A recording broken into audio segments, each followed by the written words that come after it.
Hi, this is Kirk, the Bariatric Carnivore. To me, food is a gift, and it is something we have to do in order to live, but I don't want to live by having to eat.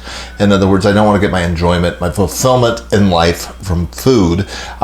You want to use it for nourishment, but it is also a delicious part of my life and should be shared with friends and family and in just the overall enjoyment of life. So with that said, let's talk about a particularly dangerous area for a lot of people in the carnivore space, and that is to bring up the topic of dairy. Can we have dairy? Well, frankly, it's like every other important question in life. It depends. And it depends on you. Look, when you think about it, everybody is on a spectrum.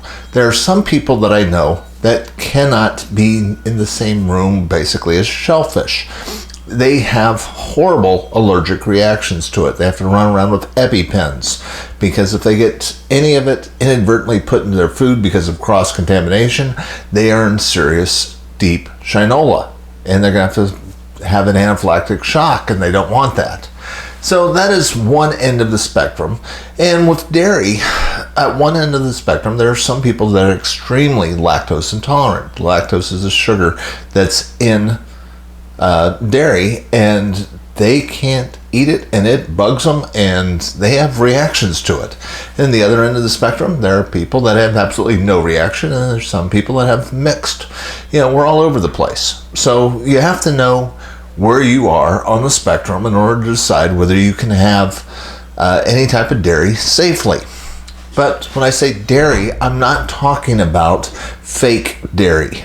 And frankly, skim milk or low-fat milk and all that is just fake dairy. It's another form of processed food where they deliberately take out the milk fats. And those milk fats are frankly really what's the most important thing you're going to get out of the dairy. Not only with the vitamins, etc., that are built into them, but this is the part that kind of helps mitigate some of that extra sugar. Look, when you look at it, skim milk is not a fat-free food. It is a high-carb food. It is designed, it's perfect for fattening up pigs. If you want to fatten up your pig to take it to market to make it weigh its maximum amount, give it lots of skim milk. And frankly, the digestive system in a pig ain't too different from a human being. So avoid skim milk and low-fat milks. You want the heavier stuff. I use heavy cream in my coffee, and I like cheeses and heavy fat yogurt. And I like to make my own yogurt. And I can control the different bacteria and stuff when I do it that way, because there's different things I'm trying to experiment with, and I'll do videos on those experiments and how they're coming out later on. But for right now, let's just say that the heavy fat dairy, the creams, the cheeses, maybe the heavy fat yogurts. Don't confuse factory yogurts with yogurt. If you pick up a package of yogurt and it's got more than 4 or 5 ingredients in it, it's factory food. Chuck it. It's not worth eating because it's got artificial colorings, flavorings, and all that other nonsense. Plus, most of them are just laden with sugar.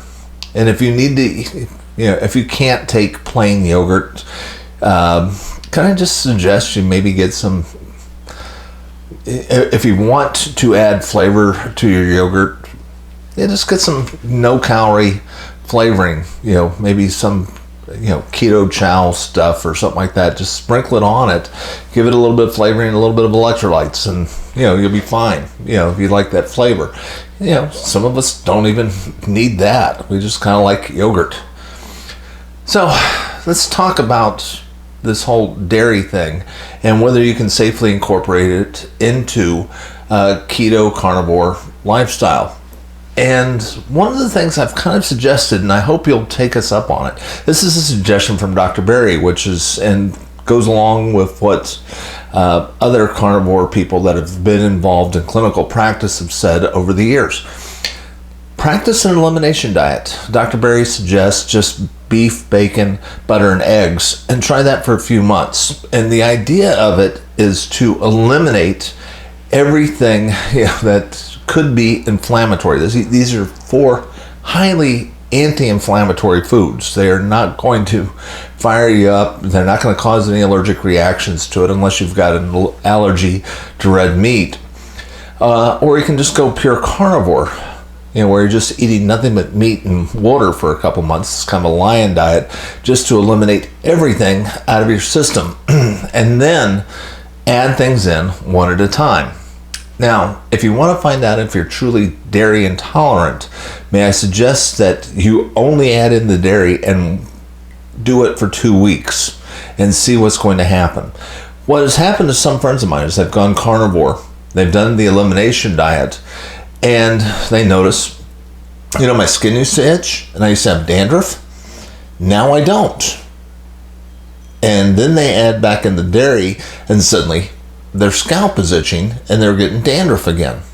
Well, I think they can frankly know at that point, yes, there's a little fungus that is growing on my scalp, and it eats lactose or something within dairy. And as long as I don't feed it, it dies. I don't have dandruff.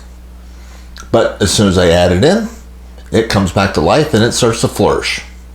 And there's some people that have it. And frankly, I don't know if there's any cure for it. I've not been able to find one because I got it. I got a little bit of itchy scalp. But, I made an informed decision.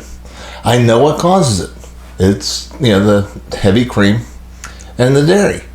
And I could get rid of it just by eliminating it. But frankly, it's a price I pay. And now, why do I have dairy as a carnivore? Why would I want to include it?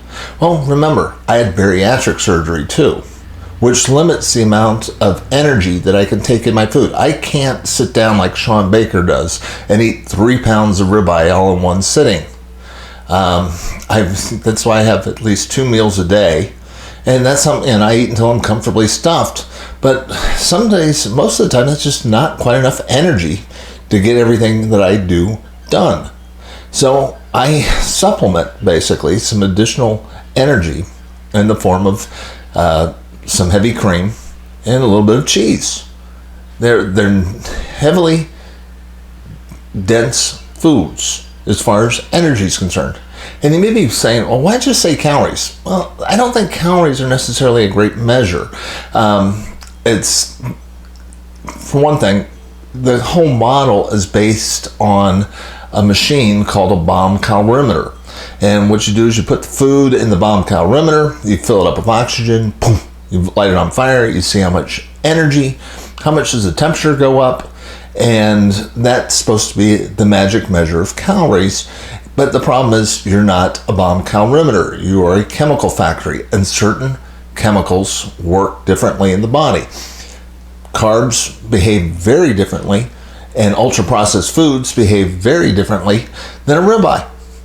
Even though they may have the same number of calories, they're going to behave differently in the system.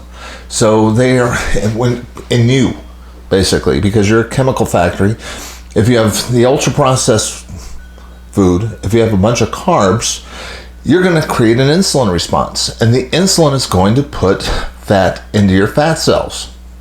Sorry, that's just the way it is. That's why we keep trying to keep carbs down to no more than 20 to 40 grams per day.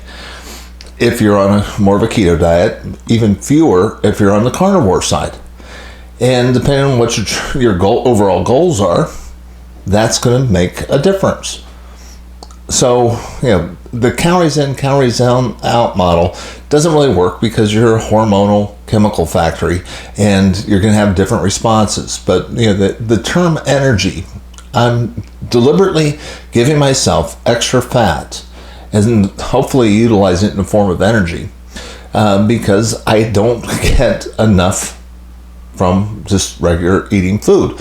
And you may be saying, well, how do you know? Well, basically, I just kind of make sure my clothes aren't getting tighter, and every now and then I'll check myself on the scale. And if my weight is staying pretty constant, my clothes fit the same, then I pretty much know I'm doing okay. Now, I will say, when I was on keto, sometimes things would work out where I noticed my clothes were getting tighter and the scale was going up. The first thing I eliminated was the cheese and the cream. Why? Because those were the easy ones to give up. And I wanted my body to actually use my own fat, not the fat that I was adding to the diet. But when you're staying somewhere consistently about 15 to 17% body fat and your clothes remain the same and your weight's pretty much stable, I don't mind keeping it in, because I think that's, getting my requisite amount of energy in order to run effectively without ruining my overall metabolism, because that would be bad. That would be the technical term for putting yourself in a form of semi-starvation, which is going to overall wreck your metabolism. I've been doing that for way too long, using Weight Watchers as a model, and I don't want to do that anymore. I want to try to stay as consistent as I can, keeping the amount of protein pretty darn high, and I probably will start increasing that again as I get older. I'm going to be hitting 61 this year, and I don't want to be losing any muscle because I'm not getting enough protein.